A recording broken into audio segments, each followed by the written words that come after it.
Dünyada olan bütün resurslar hamısı əvvəl-axır tükənir. Yalnız bir sərvət var ki, o heç vaxt tükənmir, əksinə inkişaf edir. Bu da insan intellektidir. Və bu intellekt ümumiyyətlə insanın keçmişi ilə, bugünü ilə gələcəyini birləşdirir və eləcə də gələcəklə bağlı aydın mənzərələr, perspektivlər formalaşdırır. Və onun öz funksiyasını daşımağından ötürü əlbəttə ki, müəyyən şəraitlərin formalaşması son dərəcə vacibdir. Və bütün dünyada indi intellekt sahəsində ciddi rəqabət gedir və milli zəmində hər bir ölkə çalışır, dünya səhnəsində öz yerini tutsun, öz inkişafını təmin etsin və asıllığını azaltsın. Əlbəttə ki, bax bu prosesdə bütün yollar hamısı təhsilin bütün mərhələlərindən keçir. Məktəb, orta məktəb, ali məktəb və s. Və təbii ki, bax bu proseslərin hamısında da təbii seçim öz sözünü deyir.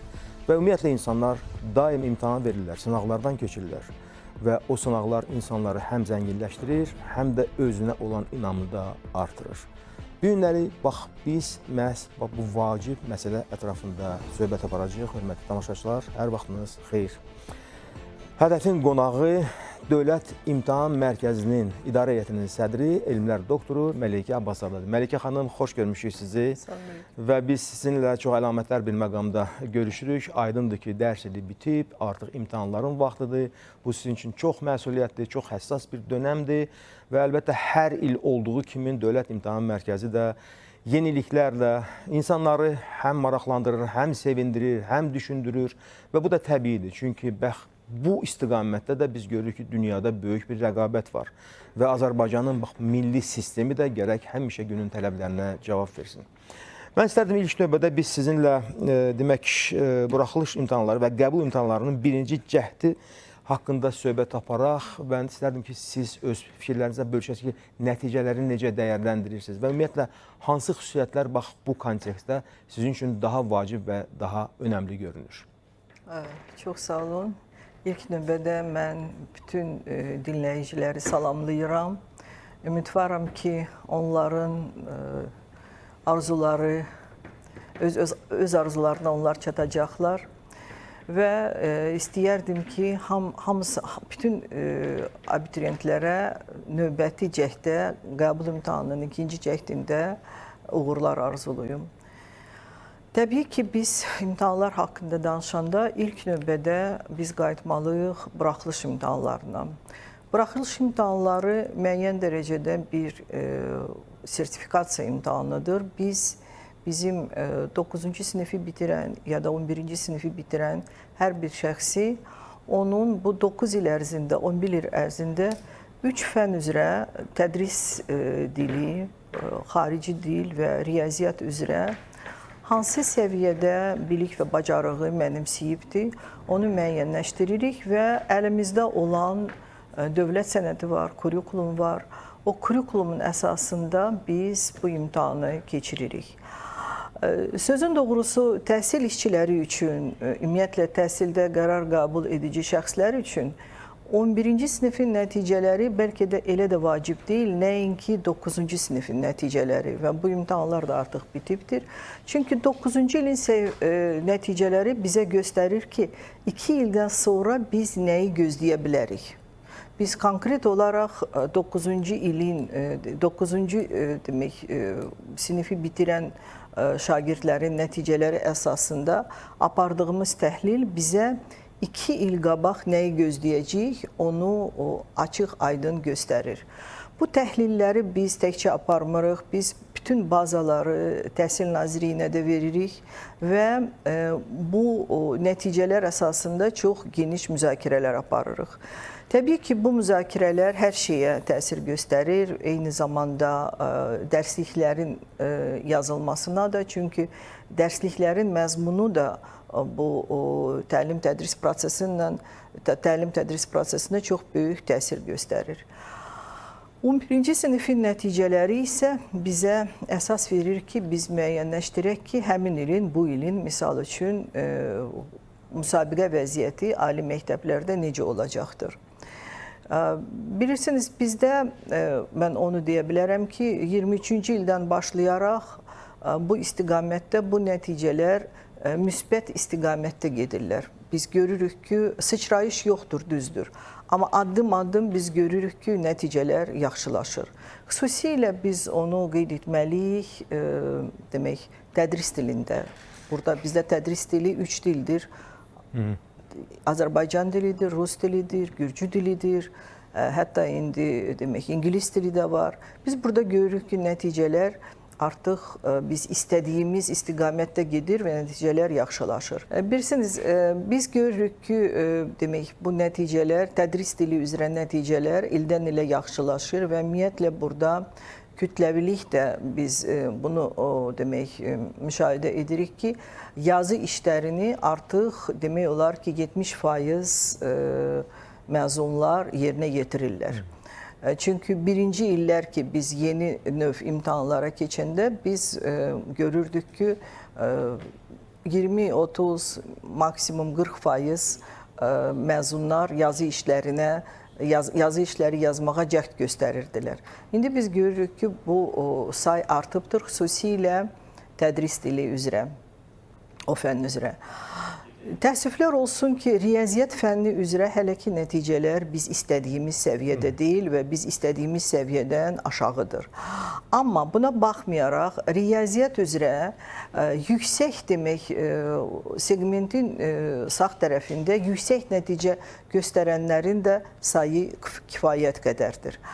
Xarici dildən, sözün doğrusu mən özüm bu xarici dili buraxılış imtahanı kimi təsdiqlənəndə 12-ci, 13-cü illərdə mən inanmırdım ki, xarici dildən belə bizim qısa bir müddətdə, çünki təhsil bilirsiniz ədalətli sistemdir və burada hansısa bir addım atılırsa onun nəticəsini 5 il, 10 ildən sonra görə bilərsiniz.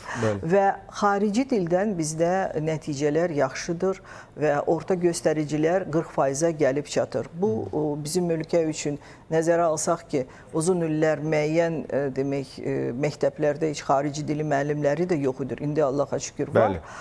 Bu çox yaxşı nəticədir və bu istiqamətdə biz demək öz təhlillərimizi aparırıq, birgə müzakirə eləyirik və təbii ki, buraxılış imtahanları nəticələri biz gözlədiyimiz nəticələrdir. 2 il bundan əvvəl olan nəticələr 9-cu sinifdə həmin şagirdlər imtahan verəndə biz bu nəticələri gözləyirdik. Və bu nəticələr pisləşməyibdir, yaxşılaşıbdır. Bu deməkdir ki, düzgün istiqamətdə biz gedirik. O da qaldı ki, qəbul imtahanları artıq bu müsabiqə yaradan imtahanlardır. Burada uşaqlar bir-birindən müsabiqədə iştirak edirlər. Burada demək ayrı fənlər, hər bir qrupa aid olan ayrı fənlər üzrə biz tapşırıqlar təklif edirik və bizə burada lazımdır ki, dəqiq olaraq bilikli abituriyentləri bir-birlərindən fərqləndirmək üçün bizim formal əlimizdə alət olsun. Bu formal alət də ballardır ki, onlar toplayırlar. Buraxılış imtahanların formatının dəyişməsi ya da buraxılış imtahanının məzmununun dəyişməsi, buraxılış imtahanlarının misal üçün tarixini dəyişməsi, bunlar həmişə Təhsil Nazirliyindən bizim qurum arasında demək müəyyən müzakirələr mövzularıdır və biz hər il bu demək müzakirələri aparırıq. Aydındır. Məlikə xanım, ötən illə müqayisədə bax bu il ali təhsil məsələlərinə sənəd verən abituriyentlərin sayında təxminən 10 minlik artım qeydə alınıb. Ümumiyyətlə bu artımı siz necə dəyərləndirirsiniz və olan maraq ki, bu təhsilə maraq var bizim cavanlarımızda, məktəbləri bitirən uşaqlarımızda, onlar hansı səviyyədə belə deyək də gözləntilərə cavab verir və adekvatdır?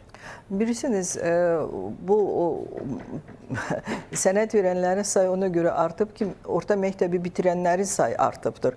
Təxminən 11 bin nəfər buraxılış imtahanda iştirakçıların sayı keçən illə müqayisədə artmışdır. Bu il məktəbi bitirənlərin sayı 11 min çox idir və əsas abituriyentlərin sayını da elə bu ilin məzunları təşkil eləyirdi. Ona görə də abituriyentlərin də sayı təxminən 12 min keçən illə müqayisədə artıbdır. Mən düşünürəm ki, müxtəlif qruplara bu müxtəlif təsir göstərəcəkdir. Adekvatlığı, bilirsiniz, bu gözləntilər ali təhsil almaq, nə üçün ali təhsil almaq istəyirlər? Yalnız bir parça demək, sənət əldə edib və desinlər ki, mənim ali təhsilim var, yoxsa doğrudan da düşünüb gələcəkdə nə ilə məşğul olacağım, əmək bazarında hansı yer mən tuta biləcəyəm, ümumiyyətlə mən nəyi istəyirəm? Bax, bu suallara insan gərək özü-özünə cavab versin və yeniyetmələrin bu suallara cavab vermək üçün onların yanında olan valideyn, onların yanında olan müəllimlərin üzərinə çox böyük məsuliyyət düşür. Çünki onlara düz istiqamət vermək, onlar faktiki olaraq əmək bazarına 10 ildən sonra, indi 5 il ali təhsil alandan sonra 3 il magistraturada oxuyandan sonra, 2 il magistraturada oxuyandan sonra fərqli magistraturalar var. Onlar demək, əmək bazarına ilk addım atacaqlar. Bu əmək bazarı hər 5 ildən bir dəyişir. İxtisaslar, yeni ixtisaslar var. Elə ixtisaslar var ki, 5 ildən sonra ola bilsin ki, indi tələbat var, amma 5 ildən olmayacaq. Bax, bu çox vacib bir məqamdır və bu istiqamətdə biz öz töhfəmizi gənclərə verməyə əsirgəmirik. Siz bilirsiniz ki, bizim müvafiq testlərimiz var, psixometrik testlərimiz var və hər bir gənc bizə müraciət etsə, ona ixtisas seçim yönümlü bu testlərdən keçib, hansısa bir məsləhət verməyə biz hazırıq və bu xidmətləri göstəririk və misal üçün ixtisas seçimi zamanı, ərizə doldurma prosesi zamanı biz öz binamızda ali məktəblərin sərgisini keçirik. Ali məktəblər də bu prosesdə çox məsuliyyətlə iştirak edirlər. Öz yeni ixtisasları haqqında, onlarda olan ixtisaslar haqqında söyləyirlər. Belə işlər təbii ki, İndi bu ixtisas seçimi gəlib artıq ərizə yazılmasına çatanda yox, gərək 2 il bundan əvvəl də, misal üçün 9-cu sinifdə, uşaq 9-cu sinifi bitirəndə gərək bunun üzərində valideyn düşünsün öz uşağınla. Və mən onu deyim ki, 9-cu sinifin nəticəsi müəyyən bir bünövrədir. O bünövrənin üstündə neçə mərtəbəli ev tikmək olar, neçə bal toplamaq olar 2 ildən sonra, o 9-cu sinifdə artıq müəyyən olunur və orta hesabla biz neçə ildir bunu, 12-ci ildən bəri biz bunu müşahidə edirik, orta hesabla 20-30% bu demək nəticələri artırmaq mümkündür. Amma bu bünövrəni möhkəmləndirmək və 9-cu sinifdən sonra müəyyən etmək ki, hansı istiqamət üzrə demək gənc şəxs gedəcəkdir, ona hansı köməklik göstərmək, bu çox vacib işlərdir. Bu işlər məktəbdə də getməlidir. Biz də öz tərəfimizdən nə bacarırıq, gənclərə köməklik göstəririk. Ki, onlar öz istiqamətlərində öz yollarını tapsınlar, bəli, düzgün seçim etsinlər. Şübhəsiz ki, bax bu sənəd verənlərin sayının artması həm də müsabiqə sistemində gərginliyin artmasına gətirib çıxarır. Çünki sıxlıq da əmələ gəlir. Sonra siz bayaq da buyurdunuz ki, bax bu müsabiqə həmişə insanlar arasında özünə məxsus bir temperament də yaradır. Amma hər halda plan yerlərində də bax sizdə artım var. Bəli. Və siz bu ilk müsabiqə vəziyyətini ümumiyyətlə necə görürsünüz və necə formalaşdırmağa cəhd göstərəcəksiniz? Müsabiqə vəziyyəti artıb və artacaqdır 3-cü qrupda. Ola bilsin ki, keçən ilki keçid balına müqayisədə biz görəcəyik ki, 3-cü qrupda hansısa ixtisaslara keçid ballar 3-4 bal artacaqdır. 5 bala qədər artım biz gözləyirik. İkinci ixtisas qrupunda biz bu vəziyyəti görmürük. Birinci ixtisas qrupunda da mənə elə gəlir ki, keçən ilki səviyyədə olacaqdır. 4-cü ixtisas qrupunda da ola bilsin ki, keçən ilki səviyyədə olacaqdır. Məsələ ondadır ki, indiki ərizə verənlərin sayından yox, bütün imtahan nəticələri elan olunandan sonra biz müqayisə eləyə bilərik ki, müsabiqəyə kim buraxılır? Müsabiqəyə buraxılanlar, bunlar yalnız 200 baldan ya da müəyyən istiqamətlər üzrə 150 baldan yuxarı nəticə göstərən şəxslərdir. Bax, o şəxslərin sayı faktiki onlar o müsabiqəyə təsir göstərir. Ərizə verənlərin sayı lap çox da ola bilər, amma müsabiqəyə buraxılmaq üçün gərək həmin o 200 balı 2 imtahandan buraxılış və qəbul imtahanından toplam əldə edəsən ki, müsabiqəyə buraxılsın şəxslər. Hələ ki, bizə məlumdur, yalnız dəqiq məlumdur, 3-cü və 2-ci qrupun birinci demək, buraxılış imtahanı və birinci cəhdin nəticələri. 4-cü və 1-ci qrupun nəticələri bu günlərdə ola bilsin, bu gün ola bilsin, sabah elan olunacaqdır. Və ondan sonra bütün qruplar üzrə bu vəziyyət məlum olacaqdır. Mən bu demək, birinci qrupun vəziyyətini belə görürəm, bu birinci cəhdin nəticəsində ki, burada ikinci qrupun, burada nəticələr elə də çox dəyişməyəcəkdir. Demək, ikinci qrupun nəticələri və üçüncü qrupda isə mən gözləyirəm ki, müsabiqə vəziyyəti artacaqdır. Və üçüncü qrupda mən deyə bilərəm ki, 600 baldan yuxarı bu iki imtahanla birgə deyəndə 1000-ə yaxın şəxs var ki, 600 baldan yuxarı nəticə göstəribdir. Mələkə xanım, siz həmişə mətbuata açıqsınız və həmişə bütün məsələlərlə bağlı aydın öz fikrinizi ifadə edirsiniz və müsabiqələrinizin birində siz qeyd etmişsiniz ki, demək, imtahana gələn o cavan uşaqların həm də stres keçirməsinin səbəbi ondan ibarətdir ki, valideynlər özünə məxsus bir təzyiqlər göstərirlər onlara. Yəni, əslində tövsiyə edirlər ki, mütləq yaxşı bir nəticə ver, sən keçməlisən və s. Amma istər-istəməz, bax, belə bir yüngül hətta, deyək, təzyiq öz rolunu oynayır. Bax, bu prosesdə ümumiyyətlə Dövlət İmtahan Mərkəzinin, sizin bu bütün qurumlarınızın maarifləndirmə işi aparma imkanları nə dərəcədə inkişaf edir? Məsəl üçün, valideynlərin özlərini də hardasa hazırlamaq lazımdır ki, onlar uşaqlarla lazımı bir qaydada davransınlar. Mən sizi çox yaxşı başa düşürəm. Biz özümüz hər il bu demək, hallarla rastlaşırıq. Bizim psixoloq az saytımız var. Orada hər bir abituriyent, ümumiyyətlə şagird də tövsiyə ala bilər, demək, çata daxil olub öz suallarını verə bilər. Lazım olsa hətta demək, şəxsi konsultasiyada ala bilər. Biz bu istiqamətdə kifayət qədər demək, roliklər hazırlayıb buraxırıq. Bizim psixoloqlar çıxış edirlər. Xüsusi verilişlər var bizim YouTube kanalımızdakı. Təbii ki, valideyn öz uşağını stimullaşdırıb, motivasiya yaratmağı bacarmalıdır. Amma bu motivasiya ayrı. İkinci bir məsələ odur ki, o gözləntilər ki, o uşağın nəticəsindən ailə gözləyir ki, elə bir ki, ailənin hər bir gələcəyi yalnız o uşağın nəticəsindən asılıdır və bu məsuliyyət yeniyetmənin üstünə düşür ki, ölüm dirimdir ki, mütləq sən gərək 700 bal toplayasan. Ola bilsin ki, bu uşaq doğrudan da 600-dən yuxarı nəticə göstəribdir, amma o nəticə ilə narazıdır. Narazıdır ona görə ki, 700 alınmayıbdır. Bilirsiniz, biz bunu gördük, misal üçün, buraxılış imtahanların nəticəsi ilə əlaqədar bizə olan müraciətlərdə, bəli, aşağı nəticə göstərənlər də demək, öz nəticələrini təzədən yoxlamağı xahiş edirdilər. Amma yuxarı nəticə göstərən, tam nəticə və qiymətləndirmədə tam bal alan şəxslər də müraciət etmişdi. Nə ilə əlaqədar?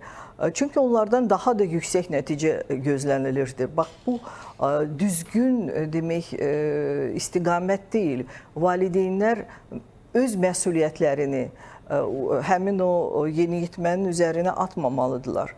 Və təbii ki, bu il yaxşı nəticə göstərən hər bir şəxs kifayət qədər plan yeri var ki, bizdə 60 mindən yaxın plan yeri var ki, bütün şagirdlər, yaxşı nəticə göstərən, oxuyan şagirdlər öz biliyinə uyğun ali məktəbə qəbul ola bilərlər.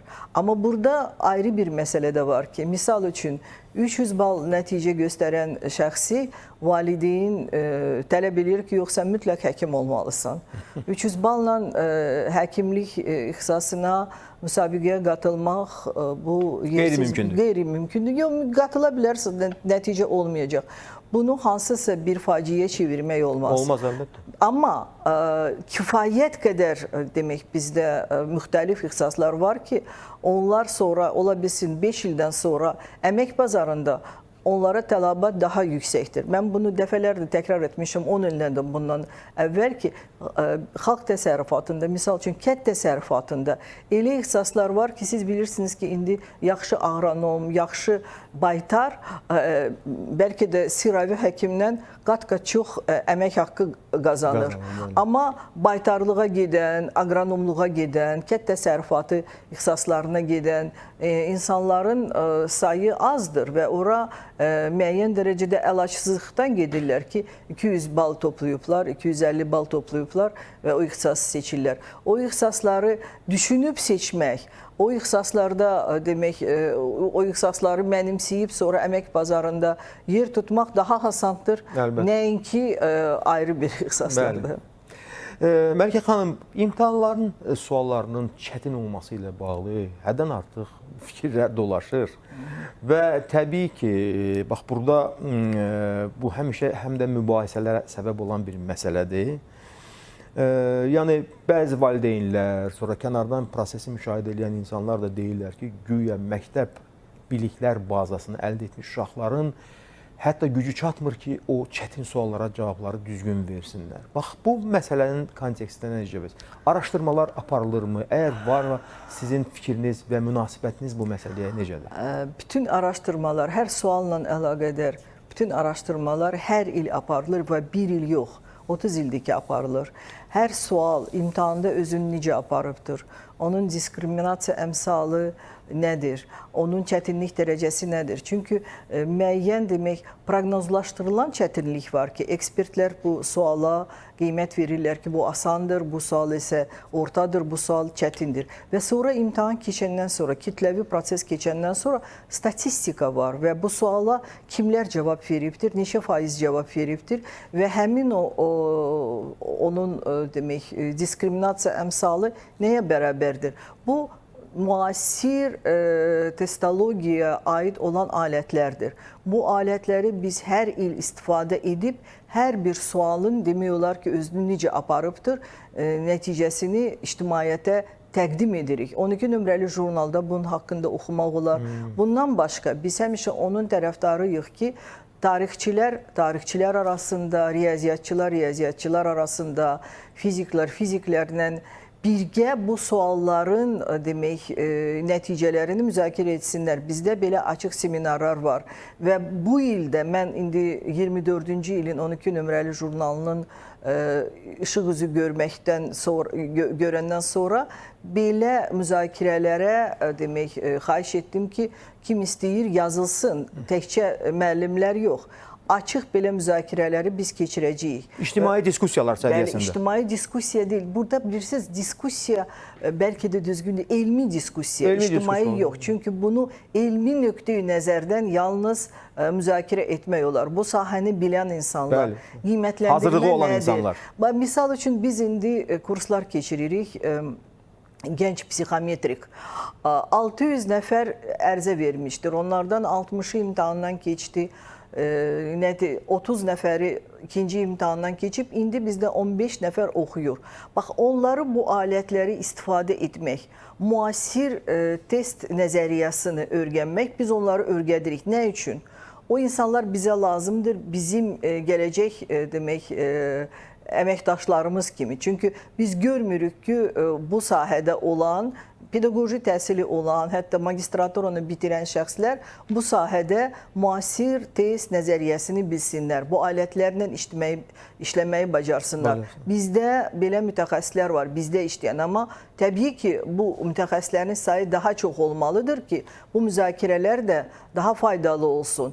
Və bu müzakirələr yalnız mənə elə gəlir ki, bu sual çətindir. Bu tamamilə yanlış olaraq bir qoyulan məsələdir. Çünki hər bir testin öz konkret riyazi demək göstəriciləri var və onu biz ictimaiyyətə təqdim etməyə həmişə hazırıq və müzakirəyə də həmişə hazırıq. Bu istiqamətdə biz çox ciddi işlər aparırıq. Bəli. Aydındır və yəqin ki, buna çox böyük tələbat da var.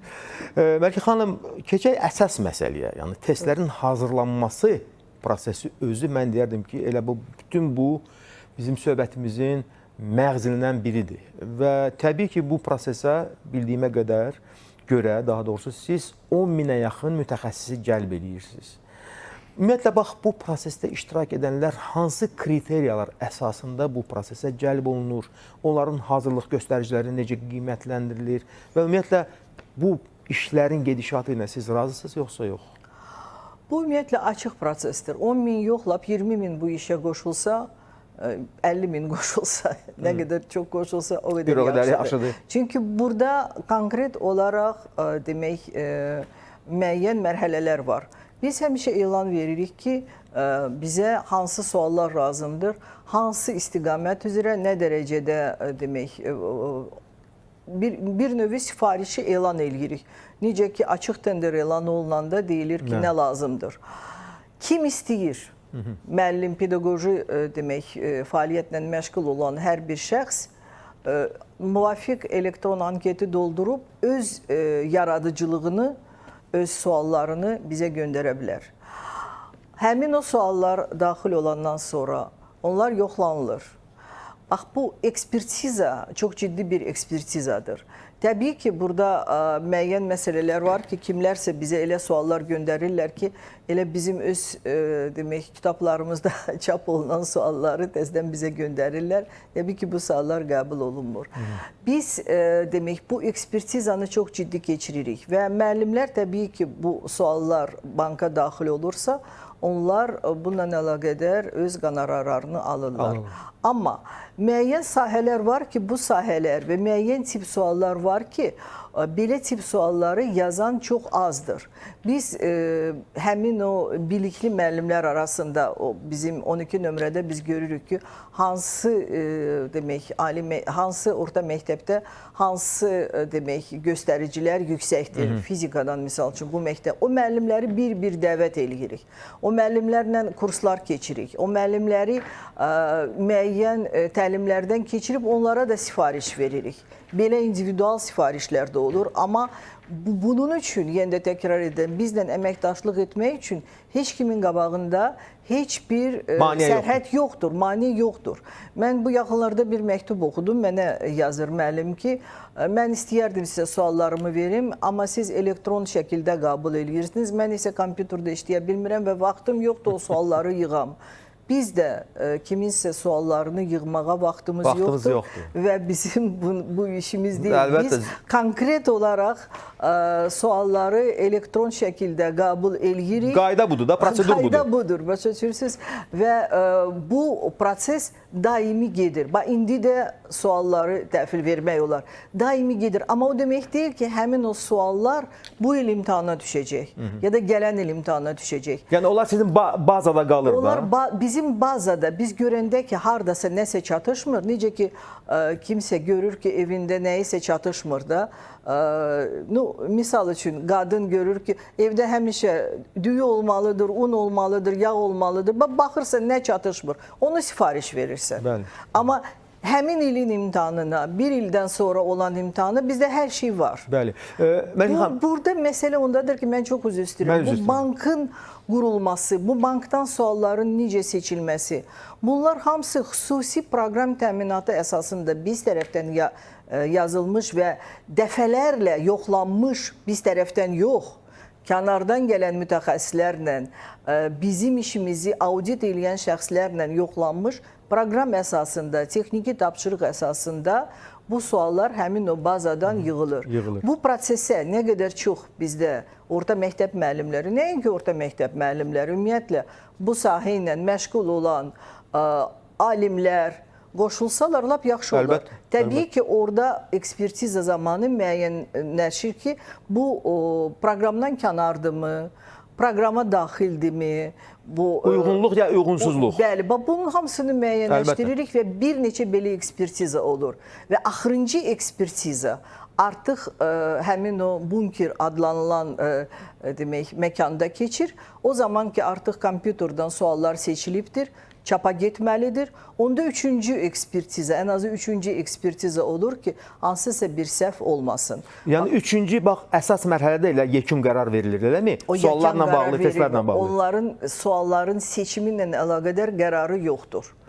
Sualda hansısa bir səhv varsa, onlar onun izahatını yazmalıdırlar ki, bax bu sualda bu səhv var və misal üçün bu rəqəm 3 olmamalıdır, 5 olmalıdır və biz bunu düzəldirik və sonra məsuliyyət buna görə daşıyırlar. Aydındır. Mələkə xanım, imtahan materiallarının təhlükəsizliyinin qorunması çox vacib məsələdir. Bunu siz bizim hamımızdan yəqin ki, yaxşı bilirsiniz. Çünki müxtəlif tədbirlər keçirilir yəqin ki, bax bu istiqamətdə. Mən istərdim birincisi ona siz münasibət verirsiniz və digər tərəfdən də bu proseslərin hamısında, imtahanların keçirilməsində sizin fəaliyyətinizlə paralel fəaliyyətini qoşan və qoşmaq istəyən də fərdlər var, dairələr var. Onlar da görürsən ki, bəli, qurumlar var, feyklər yaradırlar, sonra profillər formalaşdırırlar ki, insanları çaşdırsınlar, adlatsınlar, onları öz təsir altına götürsünlər. Bax, bu işdə sizin yanaşmanız necədir? Yəni, təhlükəsizlik bir sözlə necə qorunur? Əsas odur ki, sistemli sızıntı olmasın. Belə hal bizdə yalnız bir dəfə olmuşdur. 21 il bundan əvvəl, 2004-cü ildə bizdə bilirsiniz ki, nəşriyyatdan kitabça uğurlanmışdır və o nəticələr ləğv olundu və biz o imtahanların nəticələrini ümumi şəkildə ləğv eləyəndən sonra müəyyən bir yeni imtahanlar da keçirdik. Təbii ki, o cinayət edir və bu cinayətin qabağında kiminsə oğurluğa əl atırsa, onun tutmaq və onu araşdırmaq bizim işimiz deyil. Bizim işimiz ondan ibarətdir ki, bu proses zamanı sızıntı olmasın. Belə bir prinsip var bizdə. Məlumat hamı üçün qapalıdır.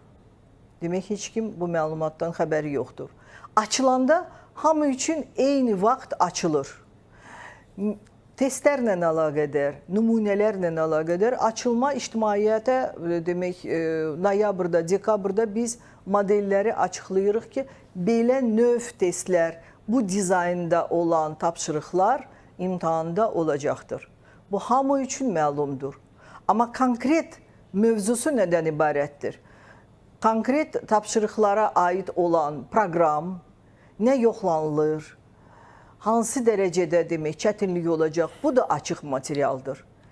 Amma həmin növ suallar bizdə 200 dənədirsə, o 200 dənə sualı çap eləyib kiməsə təqdim etmək ya da həmin növ sual bizdə hər bir növ 30 dənə demək sual varsa test toplusunda hər bir növün demək analogu təxminən ən azı 150 dənə elə test sualı olmalıdır. Oradan sızıntı ola bilməz və ola bilməz deyə bu məsələləri müəyyən adamlar demək istifadə edib ictimaiyyətə belə təqdim edirlər ki, yox bizim demək həmin o suallardan bizim xəbərimiz var. Mən hərdən imtahanlar keçəndən sonra YouTube-da müəyyən adamların, müəyyən ekspertlərin, müəllimlərin özləri haqqında danışdıqlarını özüm də baxıram və maraqlıdır da belə necə deyim, çıxışlar olur. Kimsə özü haqqında danışır. Yadınızdadır, mən demişdim ki, üç bucağın sahəsini hesablamaq üçün demək siz bu mövzunu keçməlisiniz və belə sual olacaqdır ya da kvadrat tənliyin həlli ilə əlaqədar mütləq sual olacaqdır. Bu hamıya məlumdur ki, bəlli bir məsələdir. Bəlli məsələdir və bunu təqdim etmək ki, mən bunu sizə demişdim. Bilirsiniz, bu insanlar faktiki olaraq biz ictimaiyyətə açdığımız məlumatı, noyabrda, dekabrda açdığımız məlumatı, ola bilsin ki, valideynlər bunu görmürlər. Bizim rəsmi saytımızı izləmirlər və yeri gəlmişkən mən onu da qeyd etmək istəyirəm valideynlərə ki, sizin uşağınız məzundursa, heç olmasa həmin il rəsmi məlumatları bizim saytımızı izləyin. Yəni müşahidə etsinlər də hər şey. Müşahidə etsinlər, bütün məlumatlar orada var. Gözləməyin ki, o məlumatı kimsə oxusun və sonra sizə öz demək yanaşmasını bilikli olduğunu, sonra məlumatlı olmasını sizə təlqin etsin. Və eyni zamanda öz yanaşmasını o məlumata qoşsun. Başa düşürsünüz ki, yox, mütləq siz mənlə məsləhətləşməlisiniz. Bax, bunu mən məsləhət görərdim valideynlərə və bizdən hələ ki, belə sızıntılar imtahandan əvvəl Allaha çox şükür olmuyor. İmtahan zamanı, bəli, bu ildə müşahidə edirik ki, kimsə telefonla keçir.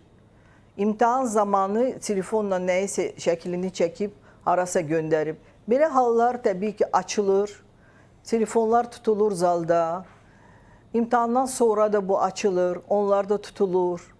Kim kimdən köçürür, o da tutulur. İmtahan zalında da tuturuq. İmtahandan sonra nəticələr təhlil eləyəndə də. Və həmin nəticələr ləğv olunur. Və ləğv olunur, bilirsiniz necə? Bir uşaq elə bu ilin misalı müəyyən bir cəhd üstündə tutulubdur.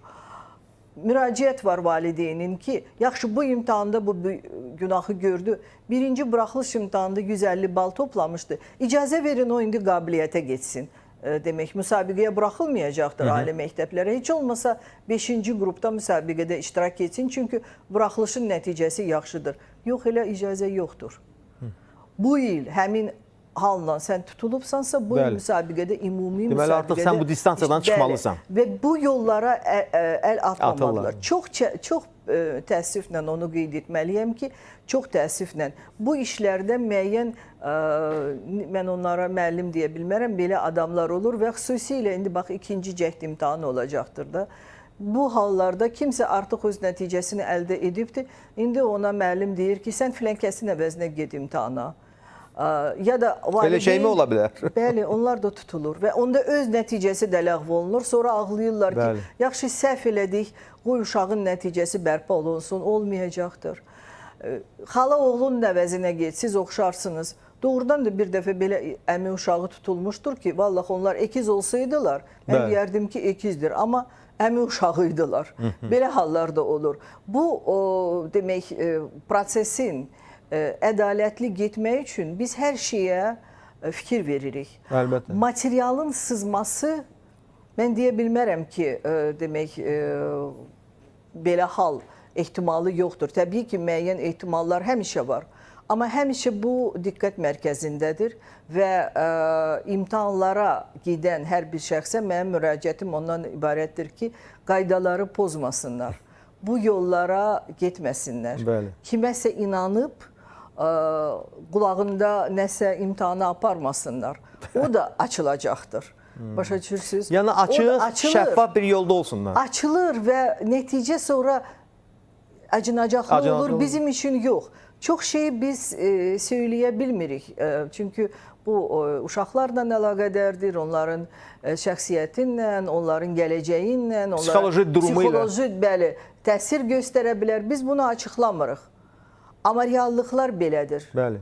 Yəqin ki, böyüklər də bu proseslərdə gərək maraqlı olsunlar ki, valideynlər də bunu bilirlər və yalanla olmaz. uşaq yadından çıxardıbdır, telefonla keçibdir, günahından keçin. Belə yadından çıxartmaq məsələsi yoxdur, başa düşürsünüz. Aydındır. Sızıntılar, mən də təkrar edirəm, cəhdlər ki, sızıntı olsun, cəhdlər ki, qanun pozuntusu olsun, həmişə olacaq. Biz də çalışacağıq, onun qarşısını alacaq. Əlbəttə, təbii. Məlikə xanım, bəzi ölkələrdə test hazırlığının çox mərhələli variantına üstünlük verirlər. Belə ölkələr Avropada da var, Asiyada da var, məsəl üçün Cənubi Koreya, sonra digər ölkələr. Və bu prosesə cəlb olunan mütəxəssislərin özü də diqqət mərkəzində olur və onlar üçün xüsusi il boyu təlimlər keçirilir, kurslar keçirilir və s. və ilə axır. Bax, bizim ölkəmizdə bu çox mərhələli sistemə keçid üçün hazırlıq varmı? Əgər varsa, hansı səviyyədədir? Çox mərhələləri siz necə nəzərdə tutursunuz? Əvvəlcə mütəxəssislərin hazırlanması, bizdə bu proses həmişə gedibdir. Biz həm test markerləri üçün, həm demək ekspertlər üçün təlimlər həmişə keçirik. Mən onu hələ 94-cü ildə bizim açıq elmi metodiki seminarlarımız var idi ki, hər həftə müəyyən günlər, misal üçün ikinci gün tarixçilər idi, üçüncü gün riyaziyyatçılar idi. Bu seminarlarda belə təlimlər keçirilirdi və onların, müəllimlərin, bu prosesə cəlb olunan müəllimlərin bilik səviyyəsini, metodiki biliklərin səviyyəsini, bacarıqlarını yoxlayırdıq və onlarla işləyirdik. Bu proses indi biraz ayrı səpkidə gedir. Xüsusilə buna pandemiya təsir göstərdi və biz bunu onlayn şəkildə aparırıq. Və bu onlayn şəkildə belə təlimlərə müəllimlərin cəlb olunması bizim üçün də daha rahatdır və müəllimlər üçün də rahatdır. Amma onun müəyyən bir mərhələsində biz həmin onlayn kursların demək iştirakçılarını imtahanlara cəlb eləyirik və imtahanlarda onların demək səviyyəsini müəyyən eləyib biz sertifikatlar da veririk. Markerlər üçün sertifikatlar var. Hətta nəzarətçi müəllimləri də biz il boyu demək imtahanın idarə etmədə iştirak eləyənləri də biz il boyu belə təlimlərdən keçiririk. Bütün rayonlarda belə təlimlər təşkil olunur.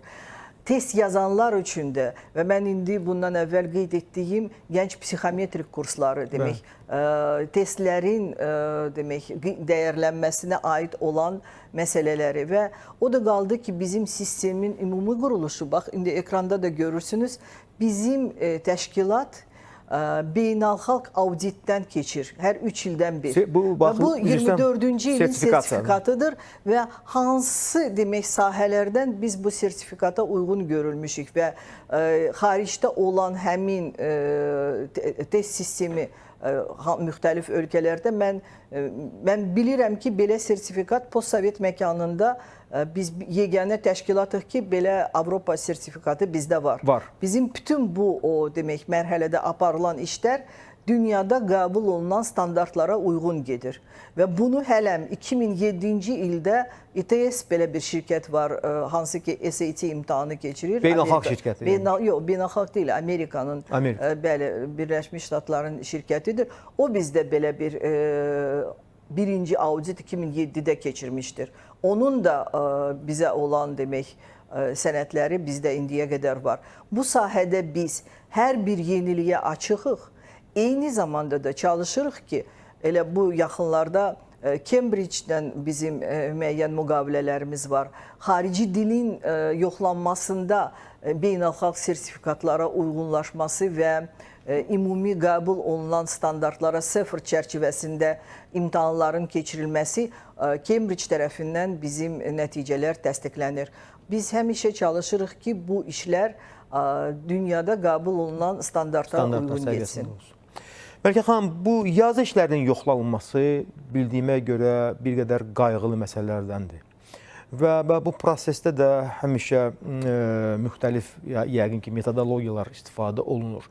Bax, indi hansı yeniliklərdən biz danışa bilərik ki, onlar bir növ sizin Dövlət İmtahan Mərkəzinin fəaliyyətini də həm yüngülləşdirir, həm onu sadələşdirir? Yazı işlərin yoxlamasını biz başlayanda bizə müxtəlif təkliflər var edir. Müəyyən beynəlxalq platformalar var ki, orada yazı işlərinin yoxlanması mümkündür. O platformaları əldə etmək üçün, onlara yazılmaq üçün mən bilirəm ki, bir neçə bizim ali məktəblər o platformaları əldə ediblər. Kifayət qədər maliyyə vəsaiti lazım idi. Həm də markerlərin burada istifadə olunması. Yox, markerlər həmişə istifadə olunacaqdır. Hələ ki, süni intellekt tam şəkildə yazı işlərini yoxlaya bilmir. Bütün beynəlxalq konferanslarda da o qeyd olunur ki, 70-80%-ə qədər onun yoxlaması düzgün olur. Bizdə isə 0,001% marker səhv eləyə bilər, amma süni intellekt hələ ki 70%-dən 80%-dən yuxarı qalxmır onun nəticələri. Bu tanınma məsələləri var, onun analiz var və bu hamısı hələm ingilis dilində yazılan demək mətnlərə və cavablara aiddir. Azərbaycan dilində bunu istifadə etmək üçün kifayət qədər vaxt lazım olacaqdır. Bizim bu demək platformanın üstünlüyü ondan ibarətdir ki, markerlər bizim yanaşmamız fərqlidir. Necə? Markerlər anonim olaraq sualları yoxlayanda öz evlərində otururlar və biz misal üçün yoxlamaya başlayanda hamı yazıbdır 10 sual. Birinci sualları bir gündə bütün birinci suallar yoxlanılır. İkinci gündə misal üçün bütün ikinci suallar və heç bir şəxsin cavabını bir marker yoxlamır ki, o 10 sualın 10'unu da bir şəxsin cavabını yoxlasın. Və beləliklə biz həmin o nəticələrin demək bir növ anonimliyini saxlaya bilirik. Eyni nöqteyi nəzərdən də biz müxtəlif insanların yanaşması var və heç kim deyə bilməz ki, bax mənim yazı işimi bir müəllim yoxlayıbdır. Hər bir yazı işini 10 sualdırsa ən azı 20 nəfər yoxlayıbdır. Və onların nəticələri üst-üstə düşəndə, onların qiymətləri üst-üstə düşəndə biz o qiyməti qəbul edirik və sistemə daxil edirik. Üst-üstə düşməyəndə bu bizim alqoritmdir, bizim yanaşmadır. Bu proqram təminatı maraqlandırır müxtəlif ölkələrin demək bizim kimi təşkilatları. Biz bunu konferanslarda da demək nümayiş etmişdik. İndi müəyyən danışıqlar da aparılır. Bizim yanaşmanı tətbiq etmək istəyirlər. Burada proqramla və alətlərlə problemimiz yoxdur. Problemimiz müəyyən fənlərdən markerlərin az olmasındandır. Müəllimlərin kimi biz bu işə cəlb eləyə bilərik. Misal üçün, bax, 1-ci və 4-cü qrupun nəticələri biz nəzərdə tuturduq ki, yoxlanacaqdır bugünə qədər. Amma arada bayramlar oldu, Qurban bayramı oldu indi və biz heç bir markeri məcbur eləyə bilmərik ki, o bayram günü otursun, işləsin. Beləliklə demək bu vaxt uzanır. Eyni zamanda da markerlərin sayı elə də çox deyil və bir şeyi yadınıza salmaq istəyirəm. Yadınızdadır, bizim demək ictimaiyyət tələb eləyirdir ki, informatikadan imtahanlar olsun, mütəxəssislər çoxdur. Mən onda deyəndə ki, bizə çatışmır mütəxəssislər ki, onlar bu prosesdə iştirak etsinlər, gəlsinlər o mütəxəssislər. Bax, indi faktiki olaraq informatika üzrə mütəxəssislərin çatışmamazlığı, bu prosesdə iştirak eləyənlərin çatışmamazlığı bizim işimizi ləngidir. Və o insanlar ki, bizə söz verirdilər ki, yox, siz bu imtahanı, demək, informatika imtahanını tez tətbiq edin, biz varıq, biz sizə mütəxəssisləri təmin edəcəyik, göndərəcəyik. Yoxdur, yoxa çıxıblar. Biz qalmışıq həmin o problemlərlə. Və bəli, bu proses çox mürəkkəb prosesdir. İmtahan bitəndən sonra yenə də bu sahədə biz markerlərin hazırlıq prosesinə yenə də başlayacağıq. Aydındır. Məlikə xanım, Dövlət İmtahan Mərkəzi artıq ötən il, 24-cü il üzrə imtahan nəticələrinin elmi statistik təhlilini əks etdirən Abituriyent jurnalinin 12-ci nömrəsini artıq dərc edək. Bəli. Və gələn ay daha doğrusu geniş bir diskussiyalar, müzakirələr olacaq. İstiqamətlər üzrə. Bu istiqamət. Sizin gözləntiləriniz bu istiqamətdə nədən ibarətdir? Cəmi 165 nəfər bu demək müzakirələr yazılıbdır. Bu həmi azdır, həmi çoxdur. Çünki nəzərə alsaq ki, bu istiqamətlər üzrədir, bu azdır. Ümumi belə götürsək 165 nəfər əsasən məktəb müəllimləridir. Biz hazırıq və biz hesab edirik ki, belə təqdimatlar yadınızdadır, biz həmişə keçirirdik və ora ali məktəblərin, orta məktəblərin rəhbərlərini dəvət edirdik, elmi pedaqoji ictimaiyyəti dəvət edirdik, bir tədbir kimi keçirirdik. İndi biz bunu daha ayrı bir rejimdə, işçi rejimində, müzakirələr formatında keçirməyə hazırıq. Üzr istəyirəm sizdən artıq dərəcədə. Məlikə xanım, yəni həm də bu xüsusda islahatlar özləri təhlil olunur da? Bəli, təbii ki. Profilli islahatlar. Bu hamısı, hər şey bir təhlil olunur və eyni zamanda da biz konkret olaraq mütəxəssislərdən hansısa bir fikirləri dinləyəcəyik. Biz bu fikirləri dinləməyə, bu fikirləri qəbul etməyə həmişə açığıq, hazırıq.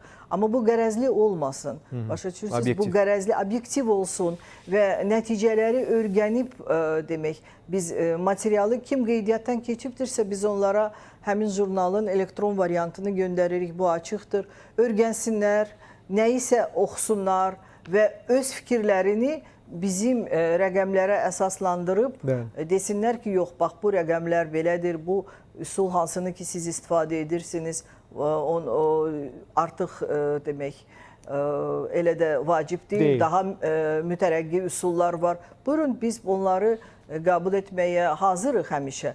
Amma yenə də deyirəm ki, bu elə müzakirələri heç zaman təhsil haqqında, təhsilin problemləri, elmi müzakirələri, show biznesin müzakirələrinə çevirmək olmaz.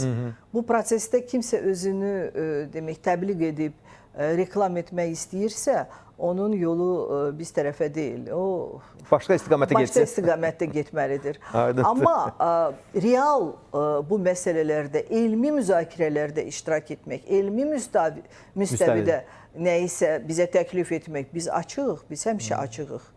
Və mən onu da deyim ki, müəyyən mərhələlərdə bu həmişə olubdur bizim fəaliyyətimizdə.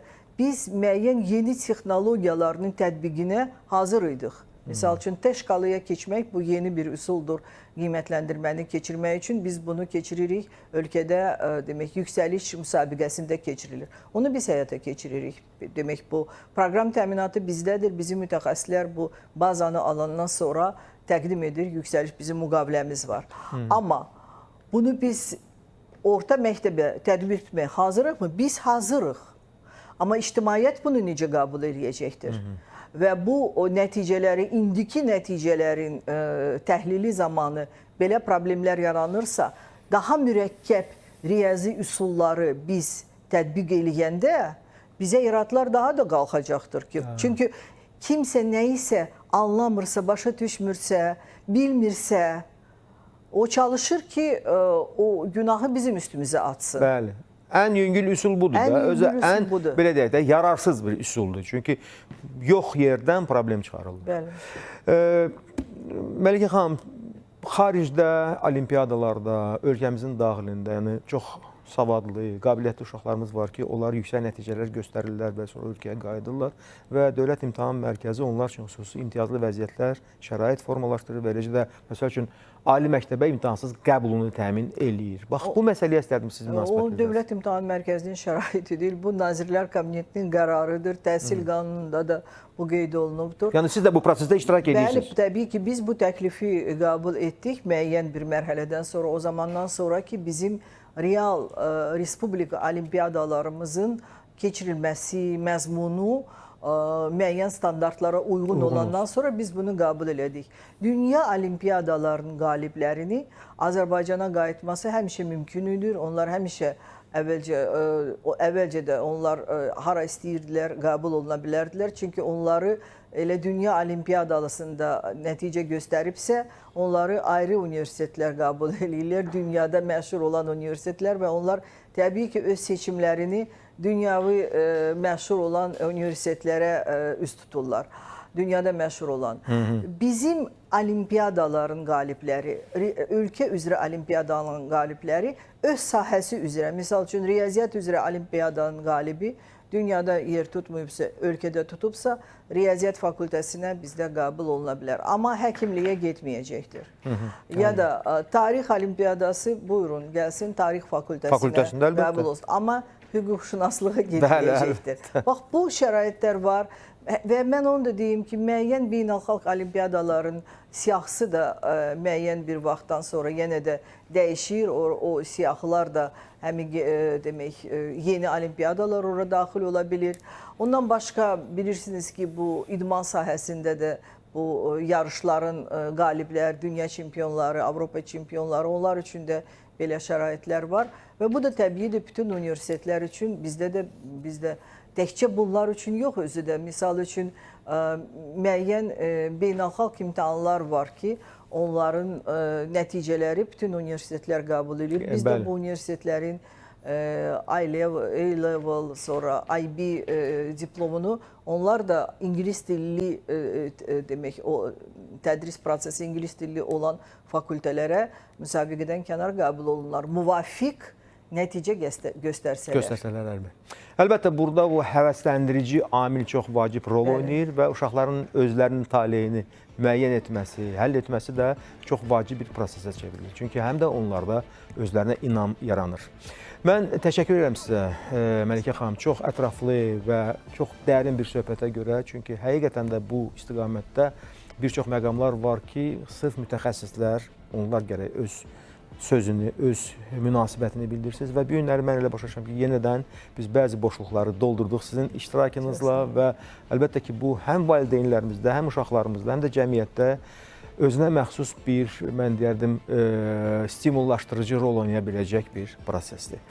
Çox sağ olun, mən sizə yenidən uğurlar diləyirəm, çünki prosesin birinci mərhələsi bu illəri baş tutub, amma qarşıda yeni mərhələlər də var, ikinci bəli var və sizə sadəcə uğurlar diləyirəm mən tamaşaçılarımız və valideynlərimiz adından. Çox sağ olun, mən də bütün imtahan iştirakçılarına uğurlar diləyirəm və mənim onlara sözüm odur ki, özlərinə inansınlar, öz güclərinə güvənsinlər və bilsinlər ki, onların nəticələri göz bebeği kimi qorunur. Ədalət və şəffaflıq prinsipi bizim işimiz üçün həmişə əsasdır və onlar müvafiq demək qiymətlərini alacaqlar öz biliklərinə görə. Sağ olun. Çox sağ olun. Təşəkkür edirəm. Və bugünkü söhbətimizin sonu olaraq bir fikri söyləmək istəyirəm ki, imtahan verənlər də, imtahanı qəbul edənlər də adətən ciddi sınaqlar qarşısında olurlar və burada həm yüksək hazırlıq, bilik və də obyektivlik çox mühüm rol oynayır və təbii ki, ildən ilə biz bu proseslərin hamısında yalnız və yalnız ciddi bir irəliləyiş görürük. Bu da məqsədə və bizim gözləntilərimizə uyğun bir göstəricidir. Bu qədər hörmətli tamaşaçılar, çox sağ olun ki, diqqət yetirdiniz bizim proqramımıza və biz gələn görüşlərə qədər sağollaşırıq. Sağ olun.